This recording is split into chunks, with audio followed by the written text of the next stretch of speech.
நல்லதுக்கே காலம் இல்லைங்க அப்படின்னு சொல்லி அநேகர் சொல்லுகிறத நம்ம கேட்டிருப்போம். அதனுடைய அர்த்தம் என்ன அப்படின்னா, அவர்கள் செய்த நன்மைக்கு பதிலாக அவர்களுக்கு நல்ல பெயரோ அதற்கான கிரெடிட்டோ அவங்களுக்கு கிடைக்கல.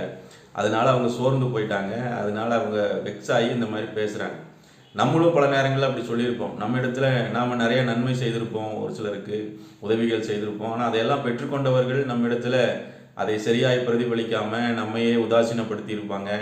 நீ யாருன்னு கூட கேட்டிருப்பாங்க. சிலர் அந்த நன்மைக்கு பதிலாக தீமையை கூட செய்கிற ஆட்கள் கூட உண்டு. இதெல்லாம் நம்மளுடைய வாழ்க்கையில் பல நேரங்களில் நம்ம கடந்து வந்த காரியங்கள் தான்.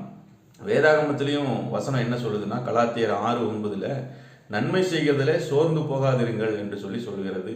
இன்னொரு வசனம் ரோமருக்கு எழுதின நிருபம் 2ஆம் அதிகாரம் 7வது வசனம் என்ன சொல்லுதுன்னா, சோர்ந்து போகாமல் நற்கிரியைகளை செய்து என்று சொல்லி அந்த வசனம் ஆரம்பிக்கிறது. அப்போ வேதாகமும் ஒருவாறு இதை ஒத்துக்கொள்ளுகிறது. என்ன அப்படின்னா, நன்மை செய்கிறதுல நிச்சயமாக சோர்வு வரும்.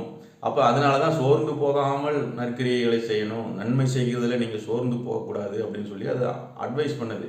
அப்போ இதனுடைய சாராம்சம் என்ன, இதனுடைய அர்த்தம் என்ன அப்படின்னா, நம்ம நன்மை செய்யும்போது, மற்றவர்களுக்கு உதவிகள் செய்யும்போது, மற்றவர்களுக்கு ஏதாயிலும் நற்கிரியைகளை நம்ம செய்யும் பொழுது அதில் நிச்சயமாகவே சோர்வும் வந்து விடுகிறது. ஏன்னா மனிதர்களுடைய சுபாவம் அப்படி இருக்குது.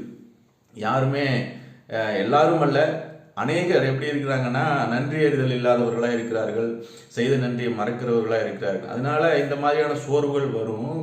ஆனாலும் வேதாகமம் கொடுக்குற ஆலோசனை என்ன அப்படின்னா, நன்மை செய்கிறதுல சோர்ந்து போகாதிருங்க, நாம் தளர்ந்து போகாதிருந்தால் ஏற்ற காலத்தில் நாம் அறுவடை செய்வோம். அதாவது நாம் செய்கிற நன்மைக்கு பதிலாக நமக்கு சோர்வும் ஒரு மாதிரியான மன வெறுப்பும் நமக்கு வந்தால் கூட அதில் நீங்கள் தளர்ந்து போக வேண்டாம், ஏற்ற காலத்தில் அதற்கான பலனை நீங்கள் அடைவீர்கள்.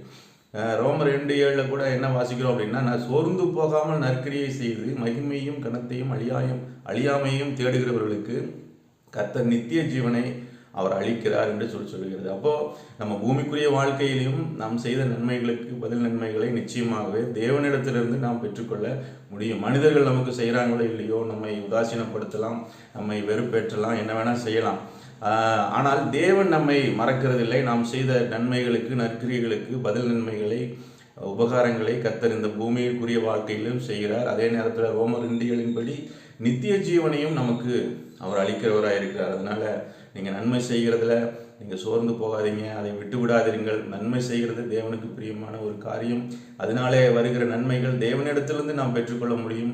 ஆவிக்குரிய நன்மைகளையும் நாம் பெற்றுக்கொள்ள முடியும், நித்திய ஜீவனையும் நாம் சுதந்திரிக்க முடியும் என்று வேதம் நமக்கு சொல்லுகிறது.